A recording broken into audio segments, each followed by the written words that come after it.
Messieurs, dames, la société, l'honneur pour nous. À cause de janvier 2010, nous t'ai crié, 8 l'année après, moi décidé, date 12 dans chaque mois, présenter nous un monde qui a parlé ou qui a réfléchi sur problématique environnement. 12 février qui s'est passé, moi t'ai présenté nous un jeune haïtien et moi nous t'ai apprécié ça. Fois ça, n'a jambé frontière. Nous pral aller en Afrique. N'a tombé dans le pays Kenya. Nous pral rencontrer avec camarade nous Esbon Ondiba. Li pral parler nous de technologie qui relève anaérobique digestion. Technologie ça permet nous produire énergie avec fatra.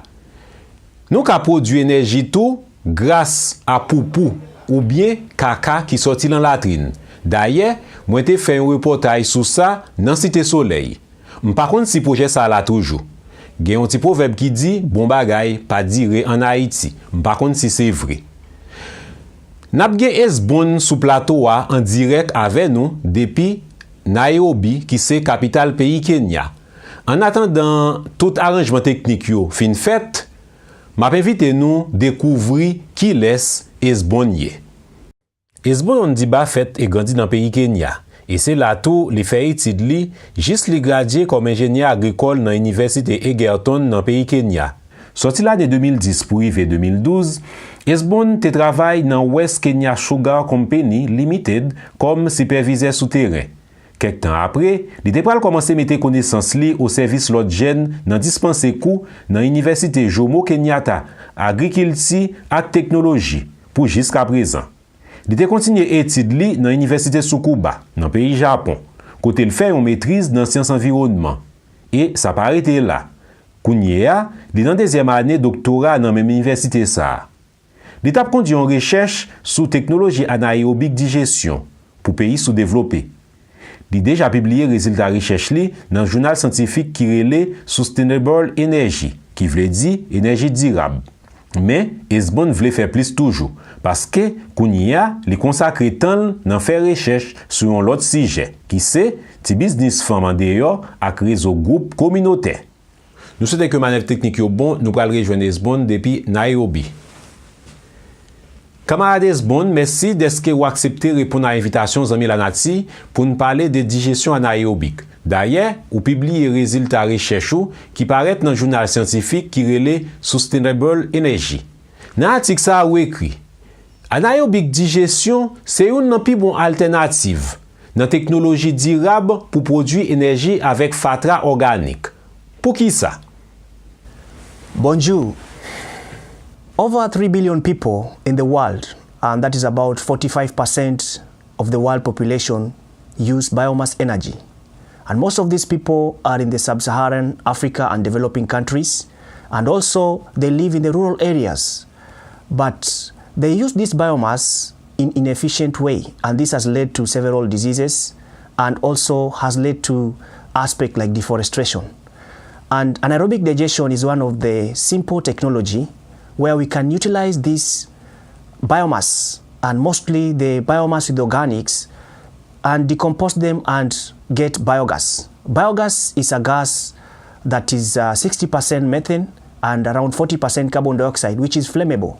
Secondly, most of these food, like waste produced in most of the urban population, is food waste, and the rural areas is agricultural waste. So to sustainably harness energy from this waste, we have to use the anaerobic digestion technology. OK. Nous connaissons bien technologie ça li pas nouveau. D'ailleurs, en Europe, yo déjà exploité pour faire l'argent avec lui. Est-ce que nous sommes capables de dire nous qui avantage ou bien qui inconvénient technologie ça a gagné? The current major environmental challenge in the world is about the global warming or the climate change, which has been brought about by the emission of the global warming gases like the carbon dioxide into the atmosphere. And the greatest contributor of these gases is the petroleum products. So anaerobic digestion will help cut overdependence in the petroleum products. Secondly, this technology can be used mostly by the great population in the rural areas who are mostly farmers. They have a lot of waste and they have no management mechanism for this waste. In the urban areas, we have a lot of food waste and we can have a lot of also sewage sludge, human waste, and this technology can be best suitable for management of this waste as well as harnessing energy from this waste. And also, to speak on the farmers, there is what we call the digestate, which is the byproduct of anaerobic digestion, which can be a good source of fertilizer. The greatest disadvantages is that the installation cost and technology cannot be affordable to some of the poor farmers, because this technology would like it to be established for the farmers in the rural areas, and some of the NGOs are trying to subsidize some of the costs for this technology. Jean connaît bien toute activité moun gen impact sur environnement. Qui jan nou capable évaluer impact technologie ça sur environnement? When you analyze what impact this anaerobic digestion technology has, you'll find that one, it's helping us in management of waste. The waste that we could dump, the waste that we could maybe put in the compost pit and could be more hazardous. So it's like a waste treatment technology. Secondly, we look at the byproducts. And the major product is biogas, which we have to utilize 100%. That is, we can use it for cooking, or we can put it into generator and ensure that there is no leakages into the atmosphere and we produce electricity. But for the digestate produced or the slurry, we have to ensure that we utilize it effectively. And that's why I said this digestate can be used by farmers as fertilizer. So in any project or any technology that we introduce, we have to ensure that one, what are the waste that it produces, what emissions does it produce, and what effect do they have in the environment. C'est certain, étude doit viser pays Kenya. Qui jan technologie ça capable appliquer dans pays pauvre yo, et spécialement Haïti? Haiti is an agricultural country, and also Haiti faces the challenge of rural to urban migration. So I will discuss this in two aspects. One, in the rural area setup, and two, in the urban area setup. In the rural area setup, the farmers can utilize this technology to manage the waste produced from their agriculture. And this can also be a source of employment, because you use the waste to generate energy, you use the waste to generate manure. And this is part of the initiative to foster agribusiness. Remember, energy is an indispensable component of the growing socioeconomic status of any country. Merci deske ou te accepté partager connaissance sou ak zami la nati yo. Si ou ta gen yon dernier mot ou ta reme ajouter, ki sal ta pied? My message for Haiti people is that this is the time we need to stand up and participate in growing our economy. It's a high time we stop depending on aid from this big country like the US, because we can utilize the resources at our disposal. And the current resources we have is the biomass, is the waste. We can utilize this waste to form a resource and grow our economy and be partners in the global economy. We can also develop our natural resources like forests. We can preserve them through this technology of anaerobic digestion. And by growing our economy, we will be able to sustain ourselves and develop our socioeconomic status. Merci en pile.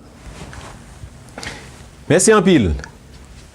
Ma rappelle tout le monde, Esbon c'est un étudiant qui a fait doctorat dans l'université Tsukuba dans le pays Japon.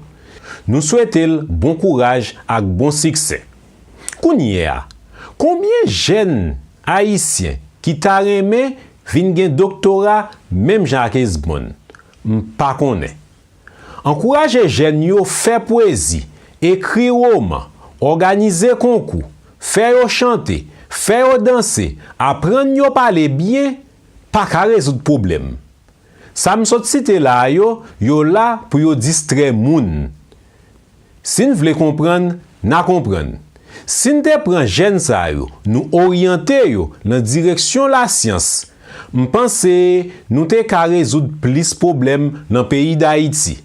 M'pap di plus parce que créole parler, créole comprendre. C'est tout ça moi te porté pour nous aujourd'hui à l'Anzami la Nati, m'kasse rendez-vous semaine prochaine. Fois ça, nous pral parler de l'autre cause. C'est cause machine deuxième main, machine pépé qui c'est un poison pour environnement pays d'Haïti.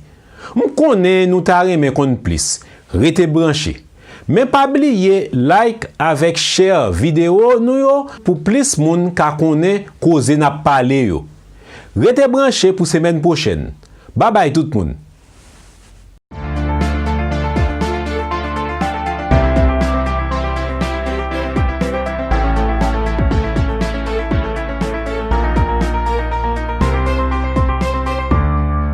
Zami la Nati, yon voix en plus pour sauver la Nati. Ou capable de suivre nous chaque semaine sur Facebook, Twitter et YouTube. Ou bien sur www.zamilanati.org.